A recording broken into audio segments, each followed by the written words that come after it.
Savez-vous que 80% de la population rurale dépend des eaux souterraines au Canada? Vous allez me dire, mais pourquoi s'embêter à construire des puits au rendement limité alors que le Canada possède presque 10% des lacs et des rivières de ce monde? Et je vous dirais, c'est pas faux. L'ennui, c'est que l'eau de surface nécessite des coûts de potabilisation considérables. Une option économique est d'installer des puits de pompage proches des berges. L'eau de la rivière s'infiltre alors dans les berges où elle est naturellement préfiltrée, pré-traitée, en plus d'être mélangée avec l'eau souterraine avant d'arriver au puits. C'est économique, fiable et durable. C'est le processus de filtration sur berge, abrégé FSB. Il y a quand même des inconvénients. Dites-moi, ça vous est déjà arrivé d'avoir de l'eau brunâtre s'écoulant dans vos robinets? C'est assez irritant, hein? Eh bien, sachez que lors de la FSB, il y a production de fer et de manganèse. Et ce sont peut-être eux les responsables. Un des paramètres clés à cette production est le temps que met l'eau de surface à se promener dans les berges, soit le temps de résidence.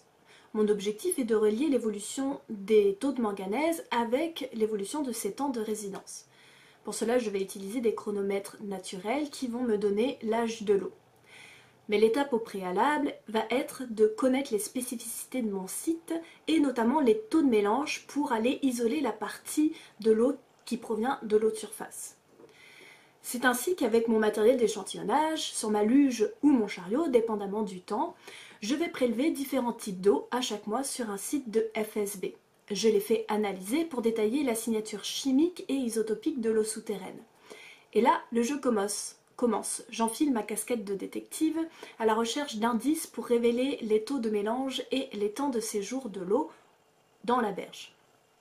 À l'heure actuelle, j'ai révélé que 3 types d'eau souterraine influencent mon mélange pompé, en plus de l'eau de surface qui s'est infiltrée. J'en suspecte une 4e avec la géologie complexe du site. La proportion de chaque type d'eau a changé depuis la mise en place de la FSB en 2009. Elle est sous l'influence des variations saisonnières et de la demande en eau qui fait varier les quantités d'eau pompée.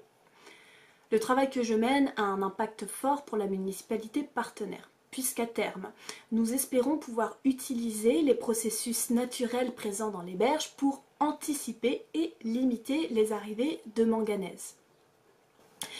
L'idée est qu'une fois que le fonctionnement de ce monde souterrain invisible est compris, nous pourrons contrôler les temps de résidence en variant les séquences de mise en route des puits.